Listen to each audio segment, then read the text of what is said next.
Hi friends, Kris and Trish here. Glad to have you with us for a little 5-minute church house of fire here in our kitchen. And Tricia today is a prop. How do you like that? Well, you got this shirt that you designed. Tell us about it. Oh, yes, I can. Yes. Oh, yes, I can. Philippians 4:13. We can do all things through Christ. We chose that as our theme. Oh, yes, we can. Yes. Because we got married on April 13th, which is a 4/13. Our anniversary is right around the corner. But this is available now. How do they get it? I think everybody wants it. This is Christian QVC. You need to order something and keep us going. Yeah. These are polyester cotton.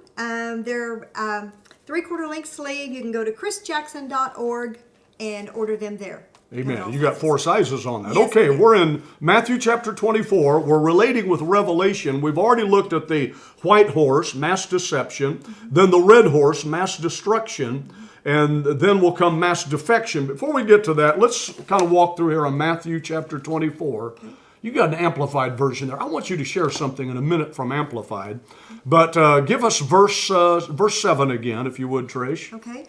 For nation will rise against nation, and kingdom against kingdom, and there will be famines, pestilences, and earthquakes in various places. Okay, with famines, you know, what we're going through right now with the coronavirus and everybody on lockdown, we're getting by in America. We're stocked up here in our house. We're doing okay.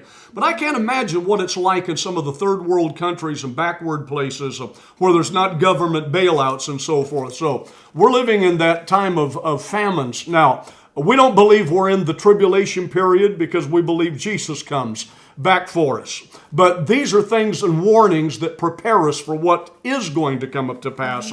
So if we're having a foretaste of famine right now, it will only worsen with time. Famines and pestilences and earthquakes in various places. Right. Now, King James says divers places. Right. One lady one time said that I know Jesus is about to come again because it says earthquakes in divers places, and we saw it on the news. Well, what happened, the epicenter of the earthquake was off the coast of Italy out in the ocean, and so she thought, diverse places. That's kind of corny, isn't it? No, diverse places, various places. You know, right now there's earthquakes going on in Georgia. There's places that we never heard of. The earthquakes in Oklahoma may be attributed to fracking, but everything else, right now Yellowstone's a powder keg, and the Pacific Rim and so forth. 7 of the 10 worst earthquakes we've ever had in history have happened in this century, since year 2000. So these things are starting to escalate.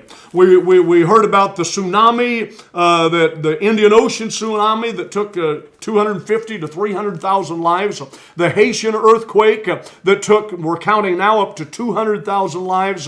And volcanic seismic activity. In fact, it says, and the Greek word here is seismos, and Paul said that the whole creation groans and travails together in pain until now. You're not only feeling it here on the physical realm, the powers of heaven are shaken in the spiritual realm, but even in the geo form, the earthly realm, the whole creation is having birth pangs. Now, read verse 8 if you would, and we'll talk about birth pangs for a second. Okay. Verse 8, all these are the beginning of sorrows. Sorrows in the Bible is dealing with a woman's sorrows, travail, or labor pains. So all of these are early labor pains. And it's just as a woman's labor pains go and the contractions start getting closer and closer together. What he's saying, these signs, if it's wars and rumors of wars, famines, pestilences, when these things start lapping on top of each other, and we see more and more of it, every day the news compounds. These are the birth pangs of what is about to come. And look that up in Amplified. Okay. You like that translation because that's what Joyce Meyer uses. Oh, I will. Give us verse 8. Okay. All this is but the beginning, the early pains of the birth pangs of the intolerable anguish. Okay, these are the beginning birth pangs. And whenever there's birth pangs, then something's about to be birthed. And somebody says, well, the Antichrist is about to be birthed. Global government is about to be birthed. That's true, but really it's talking about whenever there's birth, there's joy that a man-child is born. So this isn't the birthing of tribulation period of just the birthing of Antichrist. This is the birthing of God summing up everything in this dispensation, because Jesus Christ is coming back to earth again. And that is what the birth pangs are really signaling, that we're getting closer to the coming of Christ.